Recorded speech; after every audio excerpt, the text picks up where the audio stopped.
everyone. I'm Tom Morley, educator and teacher, author of the book Learn to Play Irish Trad Fiddle, and welcome to Irish Fiddling 101, my continuing series of videos where I teach great tunes from the Irish traditional music genre that are accessible and easy for beginning and intermediate players. There's a lot of tricky tunes out there, but I'm always looking for the very melodic tunes that are easy to play either by sheet music or by ear. Of course, here on the video we'll mainly be concentrating on playing tunes by ear. The one you just heard me play is the one we're going to learn today. It's called The Wind That Shakes the Barley. This is a tune in a form called a single reel. It's in 4/4 time, and most reels, regular reels, and hoedowns and barn dances and various American fiddle tunes, you usually play an 8-measure melody and then you repeat it.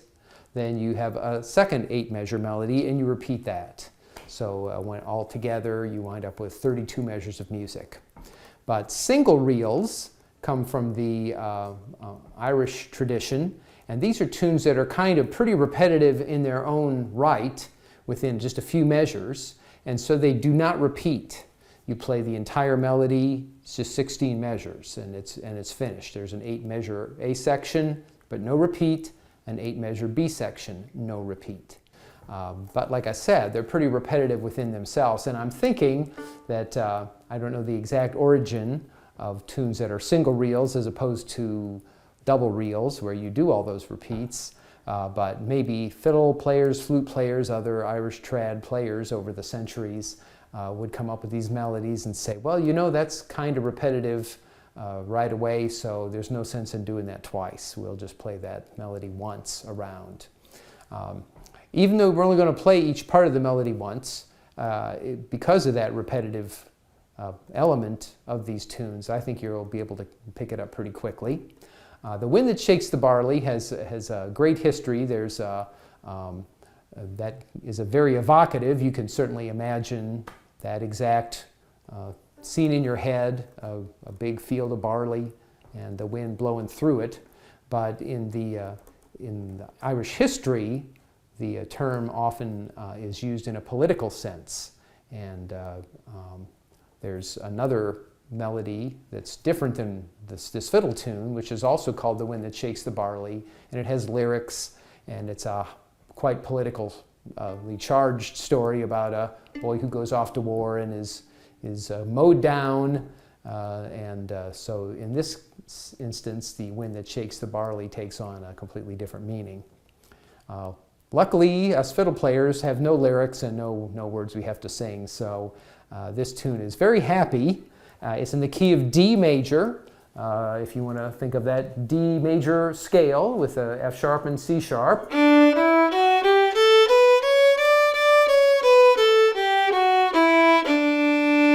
There's your D scale. As I tell my students, you could practice a D scale all day long and you'll still only play half of your fiddle. That's just the D and A strings. And most fiddle tunes wind up being on the D, A, and E strings. So I usually have my students play what I call a D scale and a half.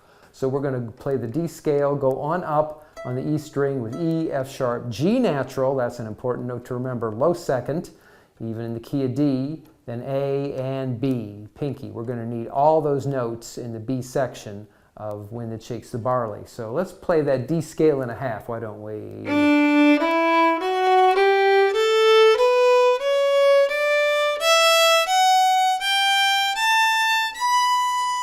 There it is, and then back.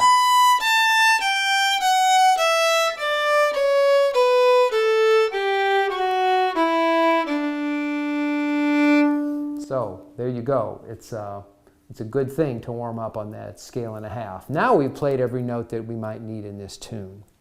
Let's find those repetitive bits in The Wind That Shakes the Barley, why don't we? It starts on an open A. So that's a nice melody. It starts on A. Has a little up, and then it immediately travels down under the D string. Then you go up one note to a B. So that little melodic lick twists that around. Instead of going down, twisting down, it went on up the A string. So let's listen how the one goes down and the other one goes up.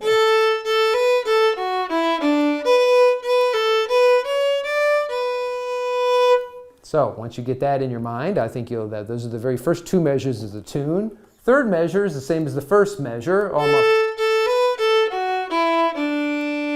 Then you're going to take a giant jump up to this G over here on the E string and travel down.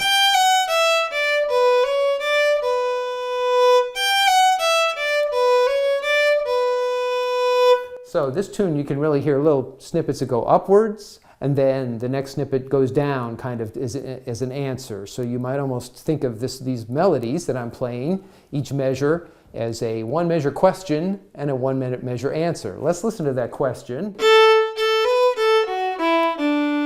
Here's the answer. Here's the question. Then part of a question and an answer. And then the next four measures are very much alike. And the answer.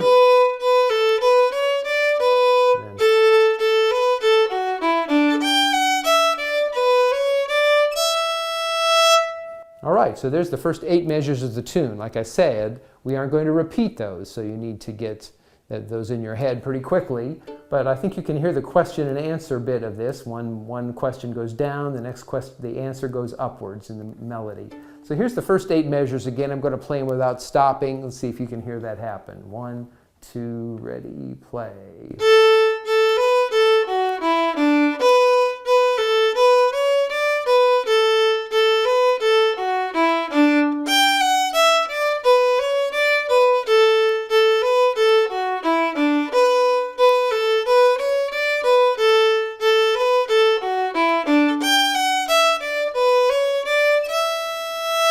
So you see the very last thing that happened, traveled up to open E, which leads us to the B section of the tune. As in most Irish fiddle tunes, the A section usually has a lower melody, and the B section makes it more exciting with a higher pitched melody, higher up on your fiddle. So let's listen to the second part.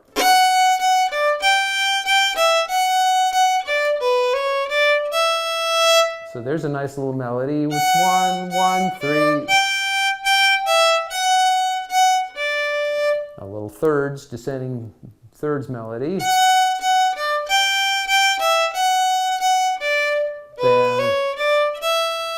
Then you do the thirds again.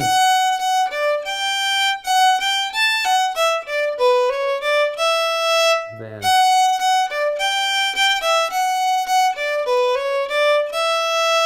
and the last 2 measures are the trickiest, I will tell you that. They have a lot of notes in them. Then all the way up to the pinky on the E string. And then you're back to the beginning. So probably that's the trickiest part, but once you remember to put your pinky down, then you peel all your fingers off and just take it right down the scale.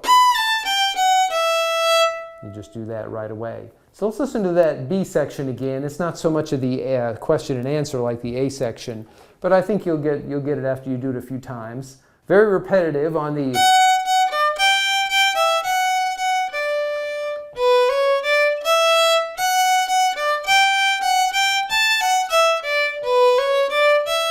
So you see the parts that are like.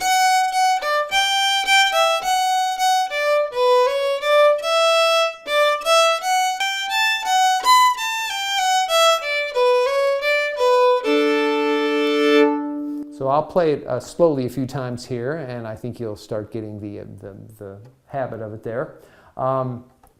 The Wind That Shakes the Barley is one of those tunes that really has no ending note. You have to go ahead and tack one final note onto it, which is an A, which is also the first note of the actual melody of the entire tune. So it's meant to kind of spin around into itself, and you can play it several times over in a traditional Irish session, where most tunes are played maybe 3 times around, and then you go to a new tune A single reel like that, it is so short and is only half the length of a regular reel, as I discussed earlier, and you might play that tune 4 times in a row, so that would be perfectly fine.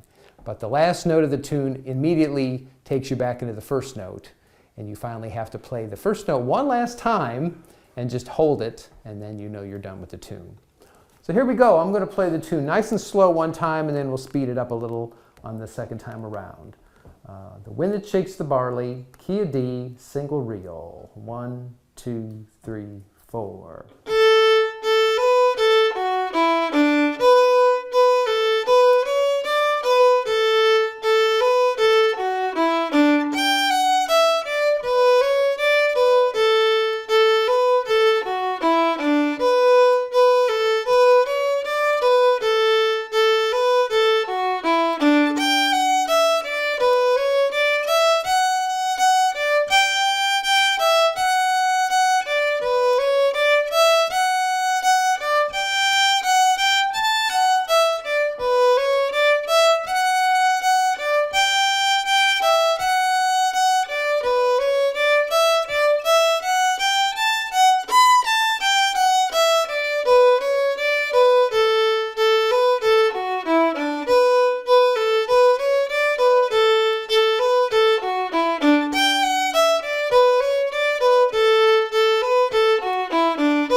So you see, short tune, and it does go up and down a lot. It's one of the more advanced tunes for beginners to play, but most of my students do learn it pretty quickly.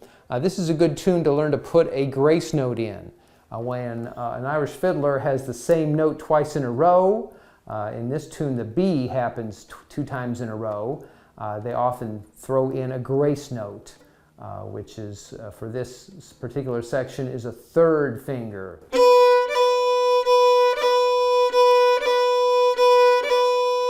You see how I'm making my 3rd finger kind of quickly slice across the A string, which kind of chokes the B note for just a second and makes it more interesting.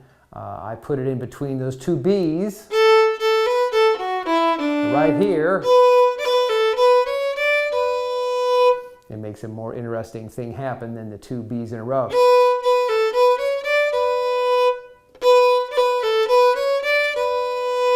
You can hear that, and that's one of those quintessential little Irish ornaments that helps make things start sounding better. Anytime you see 2 notes, a phrase has the same note twice in a row, you can usually flick your finger in there and add a grace note. It's notated in music basically the same way it would be in classical music, a little tiny miniature note with a little slash through it. That's about as long as the note lasts as well. I love the look of the grace notes in printed music because they last just that long. But that will start making those tunes come alive. This tune is also in sheet music. It probably will help you to see the tune. You'll see it at the end of the video here. It's one of the 50 tunes in my book, Learn to Play Irish Trad Fiddle. If you like this tune, well, there's 49 more like it, with all the notes written out, helpful hints, some of the stories behind the tunes. Plus in the back, there's a CD that comes along with the book and has me playing all the tunes at a nice medium speed so you can learn them and play along. If you're interested in my book, you can check out my website, irishtradfiddle.com. There you'll find several different books I've published for the beginning and intermediate fiddle player who's looking for some fun tunes to play, no matter what kind of music they're studying otherwise. You can contact me on Facebook at the Fiddle Center, Tom Morley's Irish and American Fiddle Studio. And you can contact me anytime. You could write to me at thefiddlecenter@gmail.com. I'll answer your questions about fiddling, send you the sheet music if you'd like to have a personal copy. And anytime I can help any of you budding fiddlers out there learn more about Irish traditional music. That's one of my great goals. I'll look forward to seeing you next time for the next segment of Irish Fiddling 101. Thanks.